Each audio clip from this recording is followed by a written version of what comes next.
Oi, eu sou Thaís, sou psiquiatra. E eu sou Daniela, sou psicóloga. E a gente veio trocar uma ideia sobre um assunto que vocês vão assistir com a gente nessa terça-feira. Na terça vai ao ar nosso episódio sobre transtorno de personalidade narcisista, que muito tem se falado do que é, de formas corretas, de formas equivocadas, e eu e a Dani já gravamos esse episódio e vai ao ar. Mas, né, isso, quando se fala de um tema, vai em várias fontes ao mesmo tempo. E a gente vai conversar sobre uma das pessoas que a gente admira muito, que é o Huberman. Para quem não conhece, é um neurocientista de Stanford, que tem um podcast, que é o Huberman Lab Podcast. É um grande podcast de neurociência, eu pelo menos adoro. E o episódio dele dessa semana foi entrevistando o Bill Ed, que é um assistente social e também advogado, e trabalha na esfera jurídica, vê casos, né, trabalha na esfera jurídica com o que ele chama de personalidades altamente combativas, conflitivas. E o interessante é que ele tenta fazer a mediação das famílias, dos casais, das pessoas, né, de uma maneira em geral, que ele percebe muito que tem esse tipo de personalidade. Então, geralmente, quem vai para o âmbito jurídico, em termos de família, são famílias que têm uma das pessoas que tem esse tipo de personalidade, que ele nem descreve, né? Ele fala que é uma personalidade, depois ele fala que não é, um pouco. Pelo que eu entendi, pessoas, na verdade seria pessoas, não personalidades, pessoas altamente combativas, porque várias personalidades podem ter em si a combatividade, esse tom da irritabilidade e da explosão, muitas vezes. E não é só a personalidade narcisista.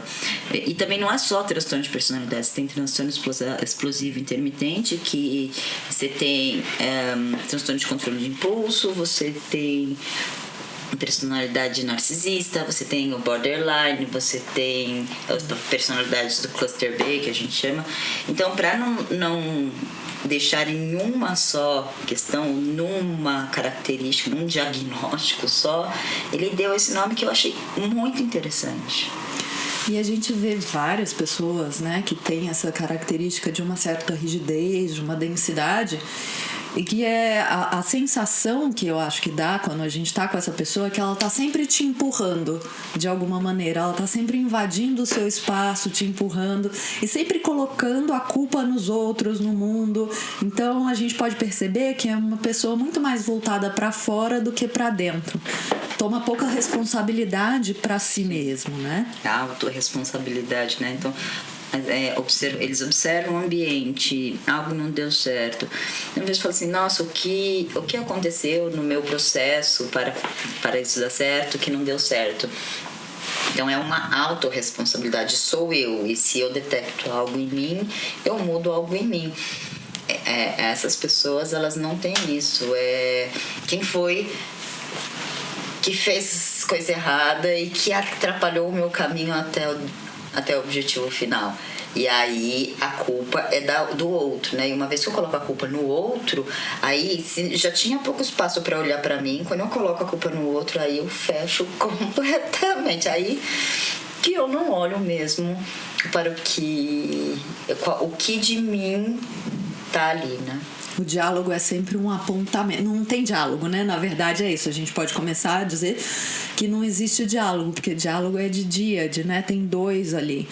E nessas personalidades mais conflitivas, mais combativas, eles estão o tempo inteiro indo pra guerra. Pode até dar a impressão de que tá te ouvindo, mas a sensação é que a pessoa tá te ouvindo para pegar algo que você tá dizendo, às vezes uma palavra, uma frase que você disse, e isso vai virar contra você no final. Vem muito do objetivo do Huberman, né, e do Bill, de trazerem essas informações. Claro que essas pessoas que são altamente conflitivas, podem ouvir e desenvolver uma autoconsciência, mas na verdade a maior parte do prejuízo mesmo ocorre com aqueles que estão ao seu redor.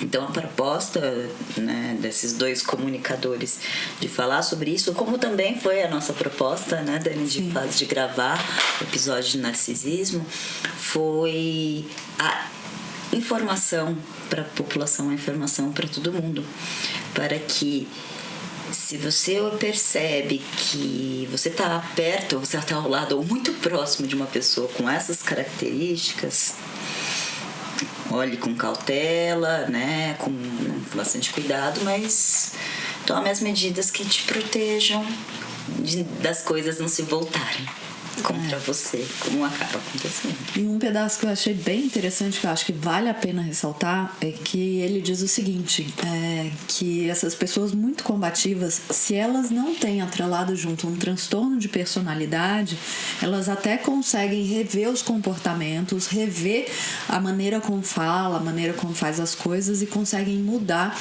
a partir de um limite que foi colocado, né? Seja pela vida, seja pelos outros.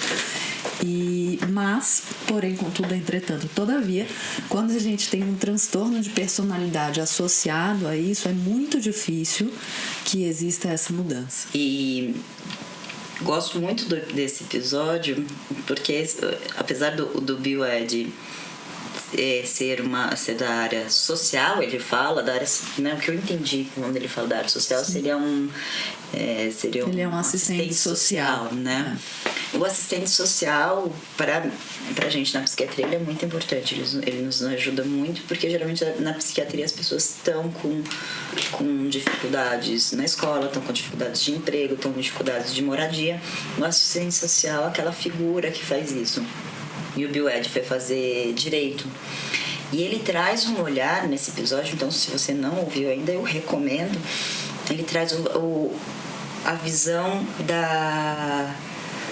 do jurídico, né, do mundo jurídico, como que o mundo jurídico lida com isso, porque quando no nosso episódio, né, Dani, tá muito o mundo da saúde, da psique, né, o mundo mental. Mas aqui eles trouxeram, e eu me fiquei muito feliz de ver, que tem um olhar jurídico nisso, e até de uma forma muito bonita na vara da família, em que ele fala que muitas vezes o promotor, o juiz e o assistente social, eles conseguem identificar o padrão, e por isso que ele fala, e é esse termo que eu queria trazer, padrão. Não é um acontecimento isolado. Essa questão da personalidade altamente combativa, ela se dá em um padrão. Então não é porque a pessoa foi combativa uma vez que eu vou falar altamente combativa. Então ele fala isso, de que a vara da família, ela observa isso, de que ela toma decisões sempre que possível para proteger aquele que está sendo prejudicado por essas personalidades, né? Eu fico me perguntando, porque a gente está pegando um exemplo que é de um outro país, que tem um outro sistema jurídico, que tem uma outra forma de funcionamento. Como somos duas da área da saúde, né? E a gente atende as pessoas clinicamente, eu fico me perguntando como que funciona aqui no Brasil. Semelhante. Semelhante. Se tiver algum advogado aí de família assistindo e tal, explica pra gente também, coloca nos comentários. Vocês me ajudam. Ajudem, veja se eu não entendo nada, tá, gente? Eu tô aqui falando, não entendo absolutamente nada. A gente trouxe esse react exatamente porque é um mesmo assunto abordado numa esfera diferente, que é igualmente importante, a lei, né? Na verdade, a aplicação da lei, que é o eixo judiciário. Mas talvez esse episódio do Huberman tenha me tocado, porque antes de fazer medicina eu comecei direito. A madrinha da minha filha é juíza e tá na vara da família. Então, e conheço outras pessoas, e por eu ser psiquiatra da infância e adolescência, eu lido muito com casos de briga por custódia, Então, isso É próximo. É um assunto muito próximo. Um assunto que eu acabo tendo que lidar. E como em qualquer profissão, sabe, Dani? Você vai ter aqueles profissionais que estão engajados com o seu propósito, assim. Não é tirar esse processo da minha frente. Eu preciso contribuir para a vida dessas pessoas. E aí esse propósito faz ele olhar para o caso de uma forma diferente. Entendi. Não sei se faz sentido. Não, faz sentido. Eu fiquei aqui me perguntando, porque eu não tenho absolutamente conhecimento nenhum da área jurídica. Então eu fiquei me perguntando como funcionaria dentro do sistema brasileiro, né? Pelo que eu vejo, é uma impressão minha, o sistema judiciário, ele tem, é claro que como tudo, quando dá tempo, né, porque se a gente não está sendo pressionado por uma produtividade, que aí não dá tempo da gente raciocinar adequadamente, mas quando dá tempo, eles têm se aproximado muito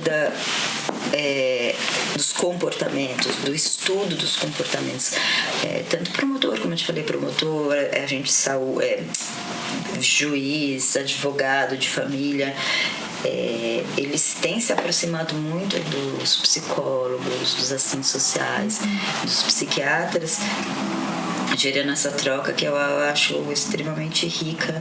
E quando a gente trabalha numa vara de família, não tem como a gente deixar de fora, né? Então isso está sendo bem legal. Fica a dica do podcast, acho que vale muito a pena ouvir, porque lá eles falam bastante sobre regulação emocional, sobre como você lida com esse tipo de personalidade, o que fazer, o que não fazer, o que falar, o que não falar. Então tá bem esmiuçadinho, acho que vale bastante a pena ouvir. Assistam, ouçam. Assistam neles, né? Tem plataforma de assistir ou ouvir. Ouçam ou assistam o nosso. E se vocês tiverem dúvidas ou até sugestões de temas que a gente pode aprofundar, que queiram saber, escreve aqui nos nossos comentários, fala com a gente, porque fazer esse intercâmbio de conhecimento, esse intercâmbio de profissionais, público, gente e outros podcasts é riquíssimo. Sim, é para isso que nós estamos aqui. Participação, né, Dani? Não é entregar, não é dar o conhecimento assim, ou dar, né, falar, é ter esse envolvimento de todos os lados e a gente criar junto essa nossa comunidade. Então vem com a gente.